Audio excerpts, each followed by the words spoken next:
It's tea time, let's go!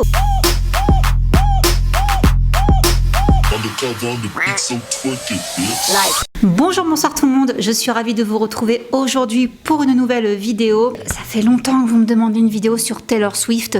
Je comprends, c'est une personnalité incontournable parce que ça fait très longtemps qu'elle est connue, populaire aux États-Unis, mais en France, ça commence depuis seulement quelques temps.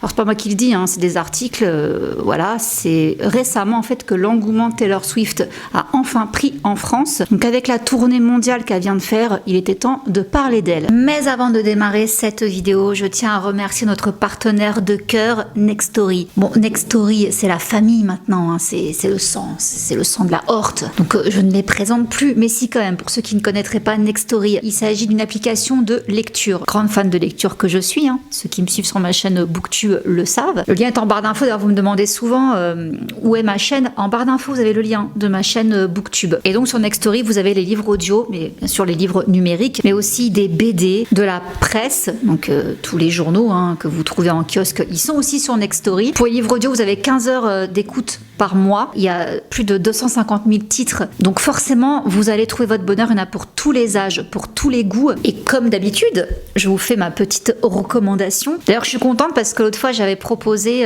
les réécritures de contes version macabre, et il y en a une parmi vous, je pense que tu te reconnaîtras, qui m'a dit ouah mais c'est trop bien, j'adore et tout, j'étais trop contente que t'en parles. Oui, là c'est la saison en plus, si vous voulez des trucs un peu spooky, je vous les recommande de nouveau. Attention, spooky gore, spooky malsain, faites très attention, lisez les trigger warnings parce que c'est très dérangeant, mais c'est génial quand on aime le style. Je vous l'ai fait défiler sur le côté, donc voilà, il y a les réécritures de Peter Pan, de Blanche-Neige, des Trois Petits Cochons, bref, il y a tout. Donc là, pour la saison Halloween et tout, on est dedans. Sinon, forcément, j'allais vous le recommander, il vient de sortir Glow.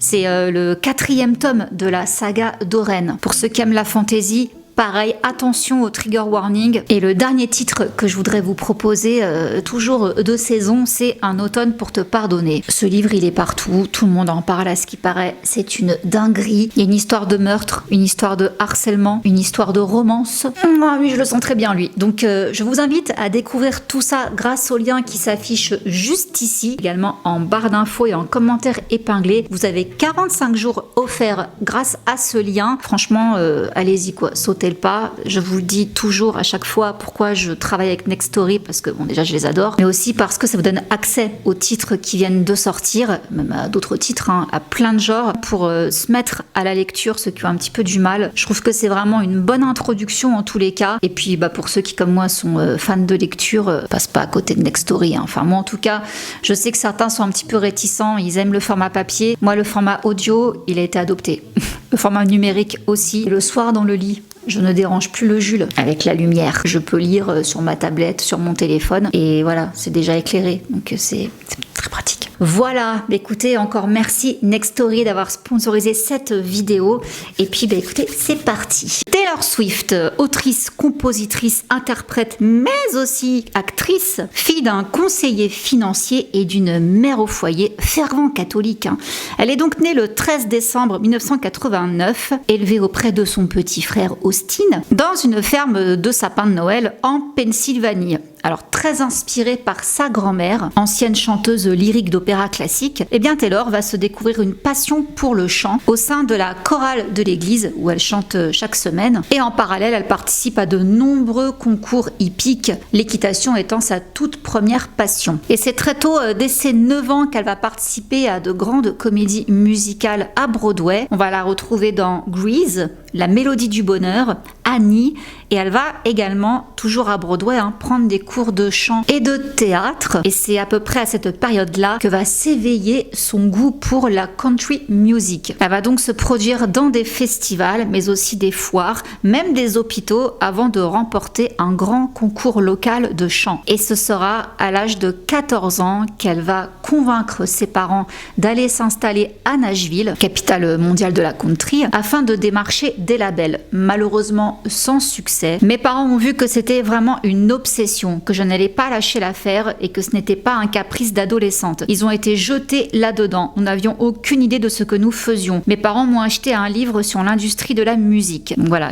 parents qui la soutiennent fortement dans sa passion. Et afin de se compléter, elle va également apprendre à jouer de la guitare, à composer aussi. Donc elle va commencer à écrire des chansons et elle ne va jamais s'arrêter d'écrire. Elle va se produire lors d'un showcase à New York et elle va donc être embauchée par Sony. Elle va finalement intégrer un label, mais à 15 ans, elle quitte ce label, donc c'était LCA Records, tout simplement parce que le label souhaitait attendre qu'elle ait 21 ans, donc la majorité, pour sortir son premier album. Mais elle, non, pas le temps, elle veut le sortir maintenant. Elle est prête, donc elle vire également son manager de l'époque, qui va pas très bien le prendre, parce qu'il va finir par porter plainte contre elle et ses parents. Une sale histoire. Et il faudra donc attendre 2005 pour qu'elle attire l'attention d'un certain Scott Borchetta, un producteur chez DreamWorks Records. Et lui, à ce moment-là, il est en train de fonder son propre label qui s'appelle Big Machine Records. Donc lui, il veut la signer. Elle a à ce moment-là 16 ans. Et pour lui, c'est tout bénef parce que une jeune fille de 16 ans passionnée par la country, c'était l'occasion de plaire aux adolescentes de son âge dans cette branche de musique-là, la country. C'est donc en 2006 qu'elle sort son premier album. Donc on peut retrouver les chansons Teardrops on My Guitar, mais également Our Song. Donc l'album a plutôt bien marché. Elle a même composé ses chansons. Elle a aussi participé à la production. Et ça, de toute façon, elle le fera sur tous ses albums jusqu'à aujourd'hui. Donc année 2006, elle fait la promotion de son album qui s'appelle Taylor Swift, au passage. Donc elle fait la tournée des radios. Elle utilise aussi beaucoup MySpace comme moyen de communication sur Internet. Moins comme ça, elle arrive à avoir des fans et à communiquer avec eux, donc à se créer une vraie communauté. Elle avait déjà compris l'importance des réseaux sociaux. Donc c'est elle qui répond aux fans, qui écrit les commentaires et tout. Elle gérait tout ça toute seule. Une première, quoi. Ça a été une révolution, comme certains disent, dans la country music. Et sa tournée promotionnelle ne s'arrête pas que aux stations de radio. Elle va aussi faire des festivals, se produire également dans des théâtres. Elle fait la première partie de plusieurs artistes de country. Alors pour les connaisseurs, moi je connais que Rascal Flatts. Voilà, elle a fait la première partie pour eux, mais également George Strait, Kenny Chesney, Faith Hill. Et l'année suivante, elle est nommée comme artiste de l'année lors des Nashville Songwriters Association International. Et c'est donc la plus jeune artiste à remporter ce titre. Elle est également récompensée lors des Country Music Association Awards dans la catégorie meilleure nouvelle artiste. Et elle enchaîne encore d'autres prix, meilleure artiste de country, dans d'autres prix, d'autres associations. Donc voilà, c'est très très prometteur. En 2008, elle perd pas de temps, elle sort un deuxième album qui s'appelle Fearless et elle sort également une marque de robe d'été pour Walmart ainsi que des cartes de vœux et des poupées. Elle devient aussi porte-parole pour les Predators de Nashville ainsi que pour Sony Cybershot et on la voit même aussi pour un jeu vidéo qui s'appelle Band Hero. Alors un des titres de l'album Love Story. Deuxième single le plus vendu de tous les temps, chapeau. Et toujours en 2008, elle va commencer à s'engager. Elle commence donc à gagner en popularité. Donc c'est le moment de faire quelque chose en plus, de faire la différence. Donc grâce aux ventes de produits de country music, elle fait don des recettes pour des fonds de secours des catastrophes. Elle fait également des dons à la Croix-Rouge américaine et elle s'engagera dans plein d'autres organismes, tout au long de sa carrière jusqu'à maintenant, dont des organismes de bienfaisance pour les enfants malades, mais aussi pour les victimes de catastrophes naturelles. Elle favorise aussi l'alphabétisation des enfants. Elle s'oppose à la discrimination contre la communauté LGBT et encore d'autres causes. Donc très engagée comme artiste. Alors on lui a reproché, je pose ça là, on lui a reproché à une époque de ne pas être assez engagée politiquement quand il y a eu les élections Trump, tout ça. C'était une volonté de sa part parce que vous verrez, elle a souvent été taclée quand même par la suite et de ce fait, elle ne voulait pas prendre la parole au niveau politique parce qu'elle avait peur que ça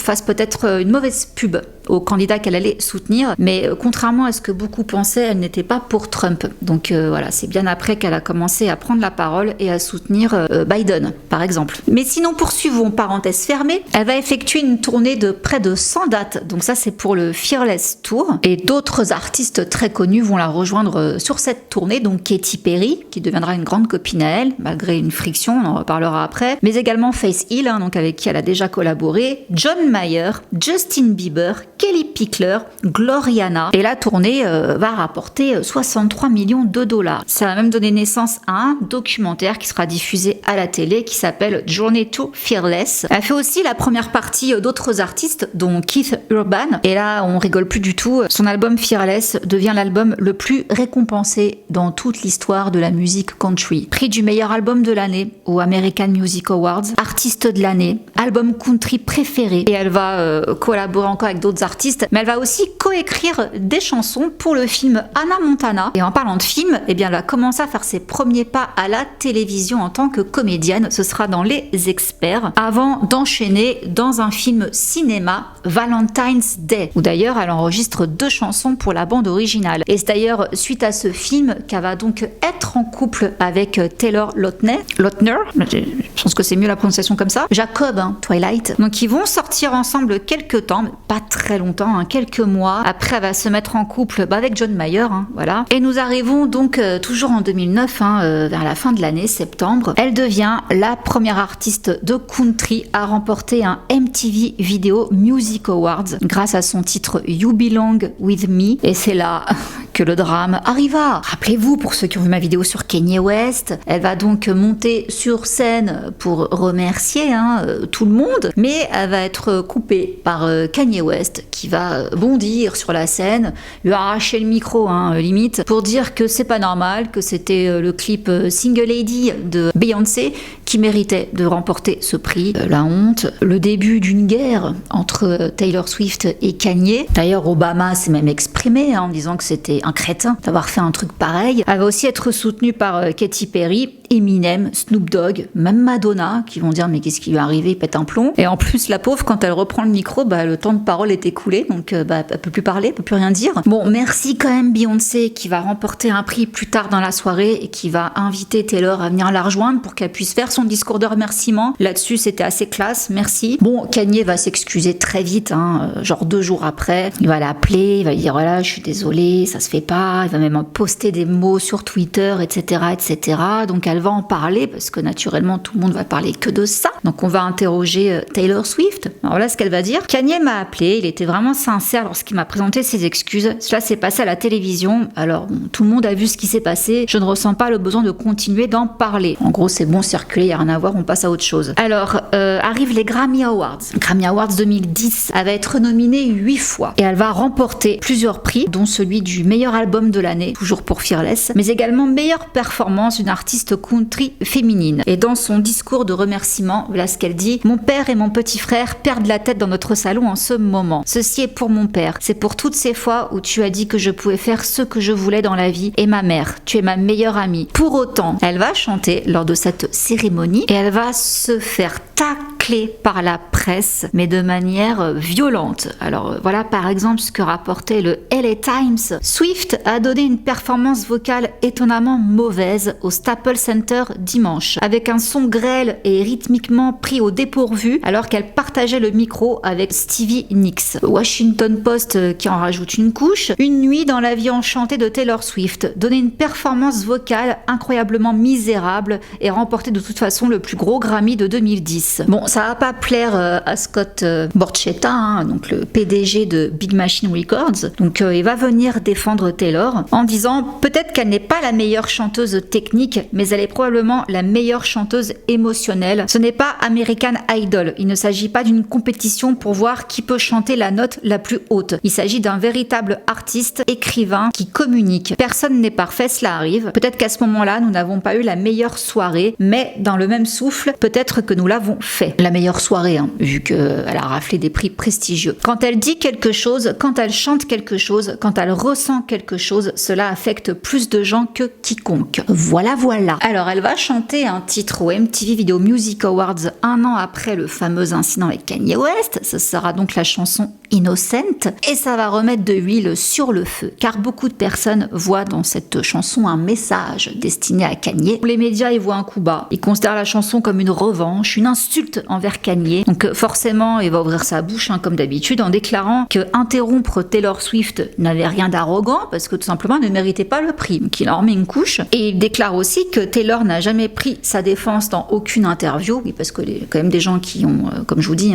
pas trop apprécié ce que Kanye a fait. Donc il s'est quand même fait lyncher. Et donc il va accuser Taylor Swift d'avoir utilisé cet incident à son avantage dans le but de faire de la publicité pour son album. Ça va pas plaire à Taylor. On en reparle plus tard. Elle sort un 3e album, Speak Now, en octobre 2010. Collection de confessions, des choses qu'elle aurait voulu dire à un moment précis. Donc elle va faire plusieurs apparitions assez insolites. Elle va faire des mini-concerts gratuits au Hollywood Boulevard par exemple, mais également dans une salle d'attente à l'aéroport JFK. C'est bien, elle innove. Et à côté de ça, elle devient aussi porte-parole pour la marque de cosmétiques CoverGirl et elle lance un parfum qui s'appelle Wonderstruck chez Elizabeth Arden. Elle repart en tournée pour faire plus de 100 dates. Donc c'est pour le Speak Now World Tour. Ce sera sur 2011 et 2012. Et elle revient encore aux Grammy Awards en février 2012. Et là, elle prend sa revanche sur sa prestation de 2 ans auparavant. Bon là, les critiques ne vont rien dire. Enfin, rien dire. Ils vont dire qu'en fait, grâce à eux, elle est devenue une meilleure autrice ainsi qu'une meilleure interprète, la bonne foi. Et on peut déjà sentir un certain changement dans sa musique. Là, elle incorpore un peu plus de pop. Et c'est justement grâce à l'incorporation de la pop dans sa musique qu'elle va vraiment exploser cette fois-ci à l'international. Et on va encore plus le voir avec le 4e album qui s'appelle Red, où là, on a les tubes Trouble. We are never getting back together. We are never, ever, ever getting back together. Même physiquement, elle change, hein, elle a un look plus mature. Et là, elle va également se faire un grand groupe de copines. Donc, sa meilleure amie, Selena Gomez. Elle va aussi beaucoup se rapprocher de l'actrice Emma Stone. Blake Lively également. Donc, elles sont toujours très proches. Et elle continue encore à représenter des marques en parallèle, dont les chaussures Keds. Encore un autre parfum avec Elizabeth Arden. Toujours égérie pour CoverGirl, mais aussi pour Sony Electronics et American Greetings. Elle revient aussi sur les plateaux de tournage. Donc, on la retrouve dans la série New Girl et elle enchaîne avec un long métrage qui s'appelle The Giver. Même année 2013, très chargée, elle repart encore en tournée mondiale de mars à septembre. C'est pour le Red Tour et rebelote les Grammy en 2013. Elle est nommée 3 fois. Elle enchaîne en 2014 avec un nouvel album 1989. Alors là, carrément pop l'album. Et elle devient la seule artiste de l'histoire à vendre consécutivement 3 albums à plus de 1 million d'exemplaires aux États-Unis la semaine de sa sortie. Taylor Swift, mine de rien, l'air de tout, comme dirait ma grand-mère, c'est une femme, une artiste qui a battu énormément de records. Et ça, je l'ai découvert en faisant la vidéo sur elle. Et j'avais déjà été très séduite quand j'avais vu le reportage sur Netflix. Franchement, là, elle a eu tout mon respect quand j'ai vu ce reportage. Je vous le mettrai ici. Franchement, respect. Alors, changement dans sa vie. Elle quitte le Tennessee. Elle va s'installer à New York. Elle va coproduire, entre autres, plusieurs tubes avec Max Martin, à qui on doit beaucoup de tubes. C'est celui qui a fait les plus gros tubes de Britney Spears, des Backstreet Boys, voilà. Et ce disque, 1989, va devenir son plus gros succès. 10 millions d'exemplaires vendus dans le monde. C'est là où on a les tubes Shake It Off.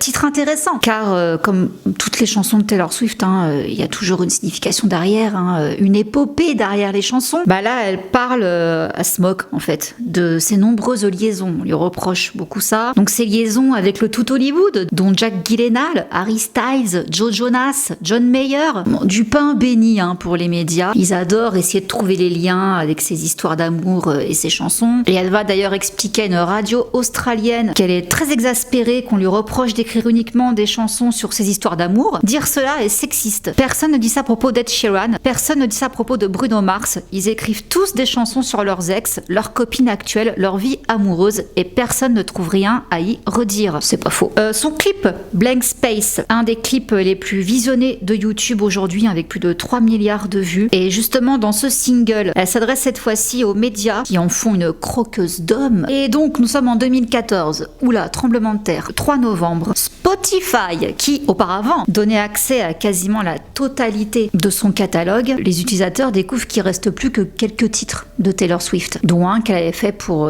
Hunger Games. Bon, Spotify va parler, hein. Ils vont supplier Taylor Swift de revenir, car oui, c'est elle qui a fait supprimer tout son catalogue de Spotify, mais aussi de Deezer. Donc voilà ce qu'ils disent sur le ton de l'humour. Taylor, nous étions jeunes quand nous t'avons vu la première fois, mais maintenant, il y a plus de 40 millions de personnes d'entre nous qui veulent que tu restes. Reste. C'est une histoire d'amour, bébé. Dis-moi simplement oui. Que référence à des paroles de ses chansons. Mais oui, pourquoi elle fait ça? Parce que Spotify, comme d'autres sites de streaming de cet acabit, ils sont un peu la bête noire des artistes, ainsi que des maisons de disques, parce que ils touchent pas assez. Ça leur apporte des peanuts, quoi, de mettre leur musique en libre service comme ça, et ça dissuade du coup le public d'acheter leurs albums. Mais Spotify s'est défendu en disant ah non, nous, près de 70% de notre chiffre d'affaires est reversé dans l'industrie musicale. Bon, il va quand même y avoir un communiqué qui va être fait, ou voilà ce que Taylor partage. Le piratage, le partage de fichiers et le streaming ont fait chuter les ventes de disques de manière drastique. Chaque artiste a dû s'adapter. À mon sens, la musique ne devrait pas être gratuite, et je suis persuadée que les labels et leurs artistes décideront un jour par eux-mêmes du prix de leurs albums. J'espère simplement qu'ils ne sous-évalueront pas le prix de leur art. Voilà. Et ça a fait du bruit, hein. Il y a plusieurs artistes qui ont suivi, mais pour que quelqu'un comme Taylor Swift parte, ça a fait très mal à Spotify. Taylor et Kanye, c'est reparti mon kiki. Alors on les croyait en guerre, enfin ils étaient en guerre, mais là, petite réconciliation. C'est en 2015, on les voit tous les deux dans les coulisses des Grammys. L'échange a l'air amical. Kanye va même parler de Taylor à Ryan Seacrest lors d'une interview en disant qu'il envisage même de collaborer avec elle au MTV Video Music Awards de 2015. Donc ça fait 6 ans après l'incident. C'est Taylor qui va remettre à Kanye le prix du Video Vanguard Award afin d'enterrer l'âge de guerre. Et nous arrivons donc au 5 mai 2015. Elle commence une 4e tournée. Alors attendez, je vous la fais en anglais. The 1989 World Tour. Mais très peu de temps après, en août, polémique. Il n'avait pas encore vraiment eu là, par pour l'histoire de Kanye. Qu'est-ce qui se passe? Un clip, Wildest Dreams. Il n'a pas plu. Les médias disent que ce clip est un clip colonialiste. Donc ça a été filmé par Joseph Kahn. Il me semble de mémoire que c'est celui qui avait réalisé le clip Toxic de Britney, si je dis pas de bêtises. Elle incarne donc une actrice qui tombe amoureuse de son partenaire, Scott Eastwood. Rien que ça. En Afrique, dans les années 50. Seulement ça n'a pas plu. Alors voilà ce que le Huffington Post déclarait. Plutôt que de s'approprier une culture, ce qui est pratiquement devenu chose courante dans la pop musique, Taylor a opté pour une option plus audacieuse qui consiste tout simplement à incarner l'exploitation politique d'une région du monde et de ses habitants. Ce clip, on peut le comparer à Pocahontas. Pourquoi? Parce que Pocahontas, par exemple, quand il est sorti, on avait dit qu'il véhiculait des stéréotypes racistes, par exemple. Alors il y a un autre journal qui rappelle que c'est pas la première fois que Taylor Swift est accusée de racisme accidentel, car apparemment dans Shake It Off c'était pareil. Il y a une scène où on la voyait ramper sous les jambes d'une femme noire en train de twerker. Donc bon, par rapport à Wildest Dreams, ils disent que pour un clip qui se passe en Afrique, il est à peu près aussi blanc qu'un marché fermier du dimanche matin. Le colonialisme, pour rappel, n'a jamais été ni romantique ni beau. La période était brutale et les traitements abusifs. Elle va donner des sueurs froides à Apple. Pourquoi? Alors là, Apple veut lancer un service de musique en ligne, Apple Music, sauf qu'ils ont annoncé qu'aucun royalty ne serait versé aux chanteurs et chanteuses pour les écoutes de leurs chansons lors de la période d'essai gratuite, qui est de 3 mois. Ah bah non,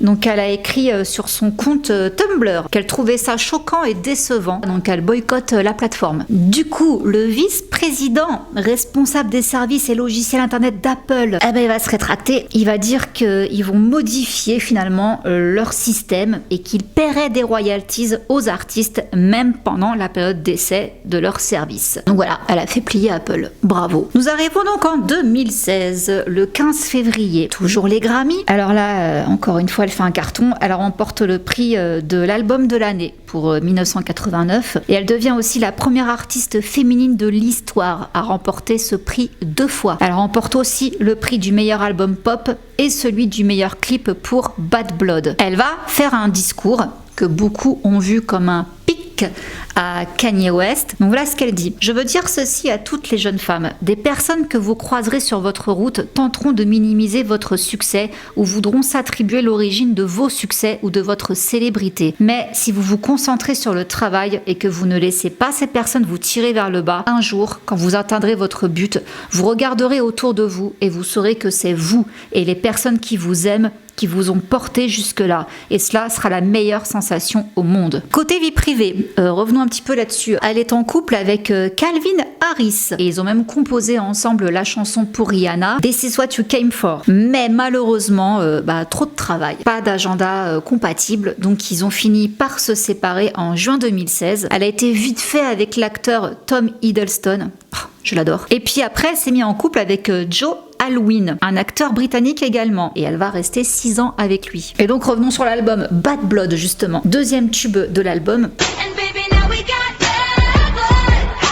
Alors là, ça parle de Katy Perry, brouille entre les deux femmes. Alors apparemment, Katy a fait revenir certains de ses danseurs partis travailler auprès de Taylor Swift peu de temps avant le début de la tournée de Red de Taylor. Ça n'a pas plu, donc voilà, se sont un peu chamaillés les danseurs, ça a créé une friction. Le clip, très beau clip d'ailleurs, elle a ramené tous ses potes. Donc on a pu voir Selena Gomez, Cara Delevingne, Lily Aldridge, Karlie Kloss, Ellie Goulding, Kendrick Lamar, Hayley Williams, Hélène Pompeo de Grey's Anatomy. Donc voilà, clip qui réunit moult célébrités. Jessica Alba également, Cindy Crawford, il y en a tellement. Et là c'est reparti donc les embrouilles avec Kanye West. Alors, Kanye sort un titre qui s'appelle Famous. Alors voilà ce qu'il dit à propos de Taylor Swift. J'ai l'impression que Taylor pourrait coucher avec moi. Pourquoi? J'ai rendu cette... une insulte, célèbre. Ok, c'est pas très gentil, mais en interview il va dire que y a pas de souci, Taylor, elle a donné son accord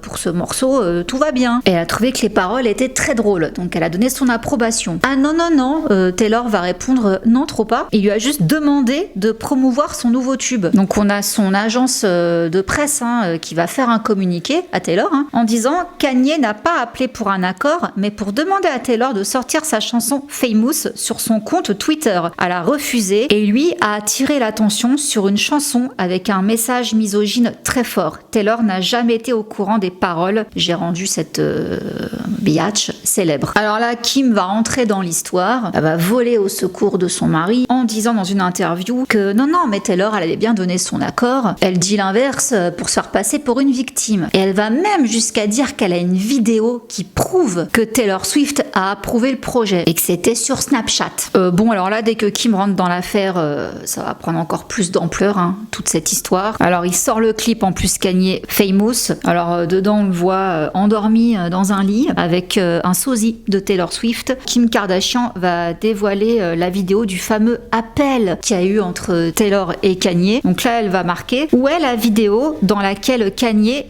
explique qu'il va me traiter de biatch dans les paroles. Elle n'existe pas car ça n'est jamais arrivé. Bien sûr j'aurais aimé croire Kanye quand il m'a dit que j'allais adorer la chanson. J'aurais aimé qu'on soit amis. Être vue comme une menteuse sans raison alors que je n'ai jamais eu toute l'histoire ou n'ai jamais fait partie de la chanson, c'est salir ma réputation. J'aimerais beaucoup être exclue de cette narration à laquelle je n'ai pas demandé de faire partie depuis 2009. Donc pour elle, le débat est clos parce qu'en plus ça, la vidéo qu'elle a fait fuiter, en fait c'était un extrait. Donc il n'y avait pas grand chose en fait qui était dit. Kim continue, elle va carrément comparer Taylor Swift à un serpent. Du coup Taylor elle va se faire harceler sur les réseaux avec l'emoji serpent. Les gens vont dire qu'elle est cancel, donc ça va devenir un cyber harcèlement massif massif contre Taylor. Du coup, elle va disparaître un petit peu des radars pendant 1 an. On va plus trop la voir aux événements publics, elle va vraiment se faire toute petite. Voilà ce qu'elle dit de cette période-là. Des millions de gens me demandaient littéralement de disparaître. Donc c'est ce que j'ai fait dans tous les sens du terme. Bon, entre-temps, 9 juin 2017, après 3 ans d'absence sur Spotify, toute la discographie de la chanteuse est revenue. Et ça, c'était pour célébrer les 10 millions de copies vendues de son album 1989, ainsi que les 100 millions de singles écoulés. Donc elle a voulu remercier ses fans en mettant son catalogue en service. Et arrive donc son 6e album Reputation en 2017, où là, elle sort les gants de boxe. Certains titres sont carrément inspirés de la polémique avec Kim Kardashian et Kanye, bien sûr, dont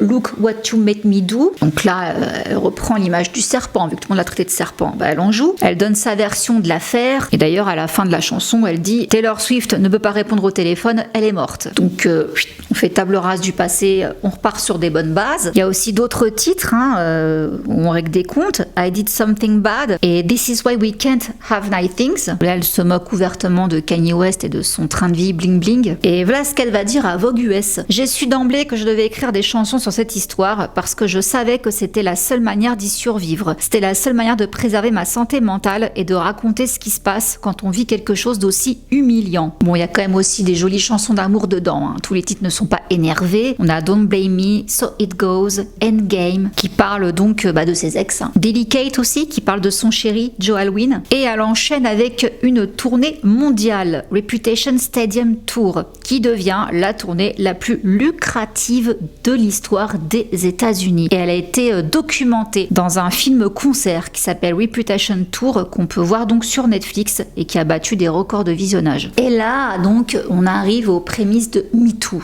On est dedans là, ça y est. Eh bien, elle va parler. Elle va dire que 4 ans plus tôt, un DJ d'une importante radio de country américaine lui avait agrippé les fesses sous sa jupe alors qu'ils prenaient ensemble une photo après une interview. Elle n'avait pas laissé ça passer. Le type avait été donc renvoyé de l'antenne et il avait attaqué Taylor Swift en justice pour diffamation 2 ans plus tard. Elle avait contre-attaqué en 2017 en demandant $1 symbolique de dédommagement. Donc il y a eu un procès qui s'est tenu à huis clos et qui a donné raison à Taylor en 2017. 2019, 7e album de Taylor, Lover. Un peu plus joyeux que l'album d'avant. Là, on a plein de nouveaux titres. You Need to Calm Down, où là justement elle s'en prend aux homophobes ainsi qu'aux sexistes. Mais ça n'a pas plu. Certains ont dit que c'était de l'opportunisme politique. Bon, et c'est dans You Need to Calm Down qu'on peut voir également qu'il y a une réconciliation avec Katy Perry. On va la retrouver au cinéma. C'est pour la comédie musicale filmée qui s'appelle Cats. Elle va même signer des titres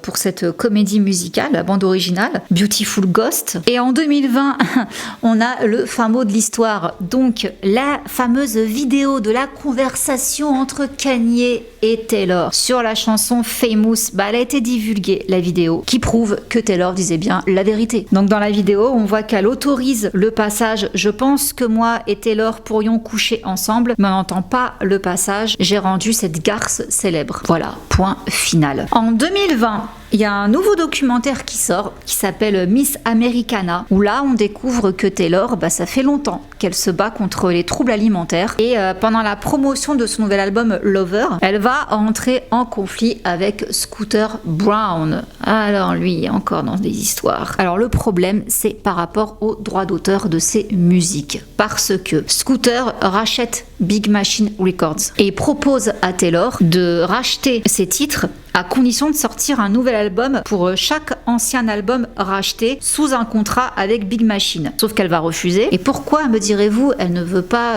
laisser les droits de ses chansons à Scooter Braun? Tout simplement parce qu'elle l'accuse de harcèlement et d'intimidation des années auparavant. Donc ce type-là, non. Donc elle va commencer à réenregistrer ses anciens disques. Et donc nous arrivons au 24 juillet 2020. À la surprise générale, elle sort un 8e album qui s'appelle Folklore, suivi d'un documentaire vers Folklore The Long Pond Studio Sessions, qu'on peut voir sur Disney+.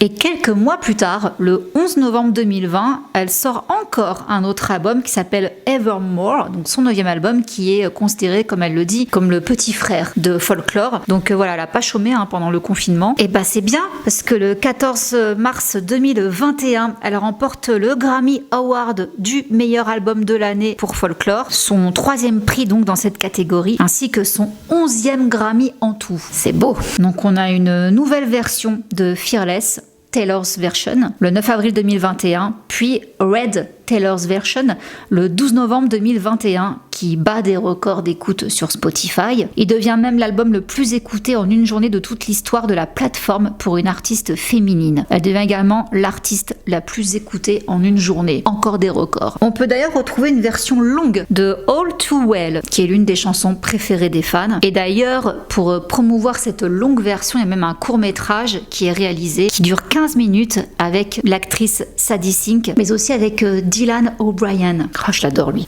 Encore des records. Ça devient donc son 8e tube numéro 1 aux États-Unis. Du coup, ça lui fait battre encore un nouveau record, car All Too Well devient la chanson la plus longue de l'histoire du classement à atteindre la première place. Elle dure plus de 10 minutes. Alors justement, ce titre All Too Well, ça fait référence à son idylle avec Jack Gyllenhaal, avec qui donc elle était sortie vers 2010-2011, qui était de 9 ans son aîné. Et apparemment, ça lui aurait aussi inspiré le titre We Are Never Getting Back Together. Alors, selon le magazine Forbes, parlons sous, elle serait la musicienne la mieux payée de moins de 30 ans. Elle a battu des dizaines de records en 10 ans. Elle a été récompensée plus de 480 fois, au point d'être sacrée artiste de la décennie par les American Music Awards et aussi par Billboard. Elle est donc la seule artiste au monde avec 4 albums vendus à 1 million d'exemplaires durant leur première semaine d'exploitation. Et en avril 2021, Taylor devient la première femme artiste à avoir remporté 3 fois le Grammy du meilleur album pour Folklore 1989 ainsi que Fearless. Voilà, comme je vous disais, Taylor Swift, la femme de tous les records. Bon là, c'est pas bien. Elle atteint un autre record, mais pas dans le bon sens. Et oui, petite polémique. Selon un magazine, elle décroche la palme de l'artiste la plus polluante du monde à cause de l'utilisation à répétition de son jet privé. Donc voilà, elle décroche la médaille d'or de la pollution. Et ça continue. Elle est accusée de plagiat. Alors là, c'est TMZ qui révèle avoir obtenu des preuves d'une plainte déposée contre Taylor. Donc c'est de la part d'une femme, Teresa Ladart, qui l'accuse de s'être beaucoup trop inspirée de son livre de poèmes qu'elle avait publié en 2010 pour le design du livret de chansons de l'album Lover, qui était sorti en 2019. Son livre s'appelait également Lover. Elle reproche aussi à Taylor Swift d'avoir choisi les mêmes couleurs, bleu et rose pastel pour son livret, et elle note également que le style des photos choisies par l'équipe de Taylor est très semblable au sien. Donc elle demande plus d'1 million de dollars de dommages et intérêts pour ce préjudice. Et on apprend aussi qu'elle avait été poursuivie, Taylor, pour plagiat dans le cadre d'un autre dossier. Donc là, c'était concernant les paroles de Shake It Off. Donc il y avait un duo d'auteurs qui l'accusait de leur avoir volé les phrases Haters Gonna Hate et Players Gonna Play. Bon, elle a toujours nié, donc voilà, je sais pas trop ce que ça a donné, mais pas grand chose, je pense. On arrive en octobre 2022, sort un film dans lequel elle joue qui s'appelle Amsterdam, et également sort un nouvel album qui s'appelle Midnights. Il bat des records dans le monde entier, je pense que c'est même plus la peine de le dire. Bon, elle aurait pu se foirer, vous me direz, mais non. L'album ainsi que le premier single Anti-Hero deviennent l'album et la chanson les plus écoutés sur Spotify en une journée, mais le clip ne va pas plaire. Dans le clip, on va la traiter de grossophobe parce qu'à un moment donné, elle a le malheur de se mettre sur une balance où il y a écrit fat dessus. Ça va pas plaire, donc voilà ce que la presse va dire. Faire de l'art sur le fait que votre plus grosse peur est d'être grosse, c'est de la grossophobie. Elle va devoir changer les séquences, etc. Donc voilà, petite polémique autour du clip de cette chanson. Et elle enchaîne donc avec une tournée mondiale prévue pour 2023 qui s'appelle Eras Tour, avec une version cinématographique prévue en octobre 2023. Mais il y a eu un petit problème en novembre 2022 par rapport à cette tournée. Ça a fait bugger le site Ticketmaster. Ticketmaster a annulé la vente publique des billets pour la tournée donc de Taylor. Donc le 18 novembre, ouverture des billets, annulation, attente interminable, nombreuses pannes, ça a été trop. Donc ils n'ont pas pu assurer les les ventes. Ils ont reçu 3,5 milliards de requêtes. Donc ça a provoqué des bugs. Ils se sont fait incendier par des milliers de personnes sur les réseaux sociaux. Bref, ensuite il y a la sortie du réenregistrement de 1989, qui est prévu pour là, le 27 octobre. Et on arrive bientôt à la fin de cette vidéo, donc juste quelques petites choses quand même assez notables, hein, je trouve. J'ai vu cette info passer. Sachez quand même que Taylor Swift, elle reste autrice-compositrice de la quasi-totalité de sa musique, soit une dizaine de disques et plus de 200 titres, dont certains avoisinent les 10 minutes, qui constituent un corpus littéraire salué par la critique et le monde universitaire. Elle a d'ailleurs obtenu un doctorat honorifique en beaux-arts de l'Université de New York pour l'ensemble de son œuvre, tandis que ses textes sont désormais étudiés en classe aux États-Unis, en Australie et en Belgique. Elle est à la tête de l'une des plus importantes communautés de fans au monde sur les réseaux sociaux. Environ 300 millions d'abonnés sur Instagram, 100 millions sur Twitter. Et dans sa grande générosité, encore là, elle a fait fort cette année. Elle avait carrément réservé l'intégralité d'un hôtel de luxe pour loger les équipes techniques lors de son déplacement au Mexique. Et elle avait aussi offert une prime de 100 000 $ à tous les chauffeurs de camions impliqués dans le transport du matériel de ses concerts, accompagné d'un petit mot pour chacun de trucs inédits chez un artiste. Très généreuse, hein, voilà. Et côté vie privée, on va terminer là-dessus. Elle s'est séparée en avril de son chéri, donc de longue date, hein, Joe Alwyn. Et là, donc, depuis septembre, elle a officialisé avec le joueur de football Travis Kelce. Je sais pas, désolée, j'ai vu son nom mais je ne l'ai pas entendu. Donc voilà, joueur de foot, c'est son nouveau chéri. On parle que de ça en ce moment sur les réseaux, je sais pas pourquoi les gens sont aussi enflammés, je le connaissais même pas. Bref, c'est un joueur de football américain. Voilà les amis, bah, écoutez, longue vidéo, hein. Beaucoup de choses à dire sur Taylor. Donc voilà, j'ai ratissé très large parce que je sais que Taylor Swift, les fans, les Swifties comme ils s'appellent, les fans de Taylor, voilà, ils attendaient cette vidéo, donc je voulais pas décevoir, je voulais vraiment ratisser large. J'espère que cette vidéo vous aura fait plaisir en tous les cas. Voilà les amis, bah, écoutez, sur ce je vais vous laisser. Je remercie encore Nextory d'avoir sponsorisé cette vidéo. N'oubliez pas, le lien s'affiche juste ici, mais également en barre d'infos et en commentaire épinglé pour bénéficier des 45 jours offerts. Allez-y, hein, sautez le pas, au moins pour tester. Et sur ce, je vous fais plein de gros bisous et je vous retrouve mercredi normalement pour l'actu du mois. Attention, il y a du thé. Je vous fais plein de gros bisous. Ciao.